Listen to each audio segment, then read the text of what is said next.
Yes, thank you for speaking to me.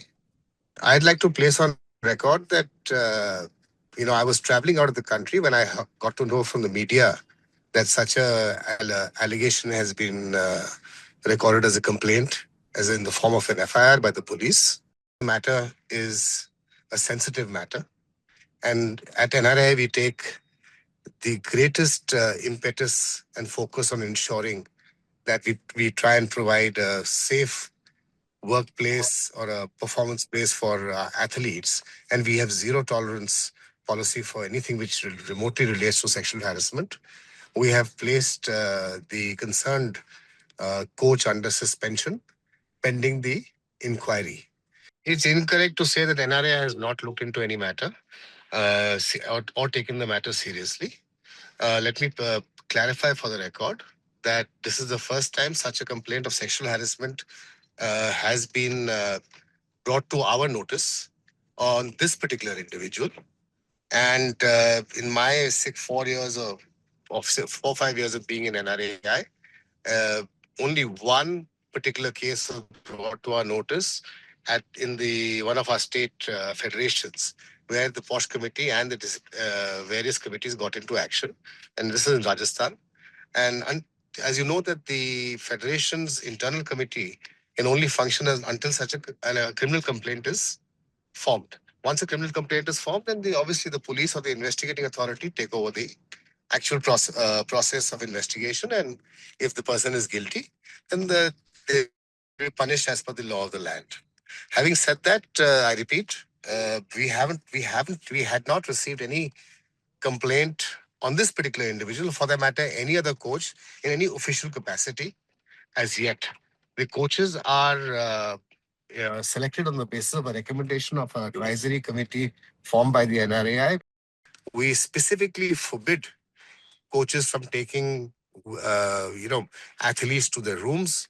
We have specified that all interaction between athletes and coaches or officials should be done either at the range in public space, or even if range is not available for some reason, it should be done within respectable time and in public spaces, so that such allegations come don't happen. Such incidents don't happen. What all happened in the case, like you already said that the parents did not approach you, like the NRI directly on record, as you mentioned. But talking about such instances, not they should not repeat in the future. So what can be the learnings for you? Like you have already said, we all know the SOPs that happen. What a, a female has to be accompanied by a male or a female counterpart before going to a male's room. We all know what has been written down in the guidelines and everything. But what can be the learnings for you guys as well? And also going ahead, some of the young coaches who have been like who still not have come under the radar, but have been know-hows of the news that has come up from the internal sources. So what do you want to say about that? So, look, this is a problem not only for shooting but for any sport, not only for India, anywhere in the world.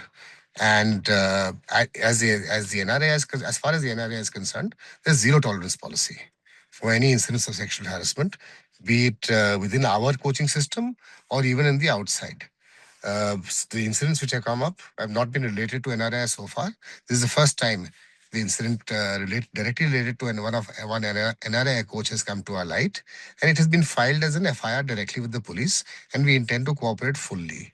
We have suspended him pending inquiry, but we want to ensure that we provide enough support to our athletes so that they are in a position to say no, and they understand fully well what their rights are, and they know that they can, without fear, approach NRAI or its internal committee or the external member on the POSH committee, and inform them before such events happen. I think because these are young athletes, and sometimes they may be afraid of coming out either in public or in or with approaching the authorities fearing retribution. So the attempt, and of course the intent has always been there, but I think it's time to reinforce with our younger athletes, or maybe sometimes our first time athletes, that they need to be able to say no to any such inappropriate conduct, or ask by anybody, of any member of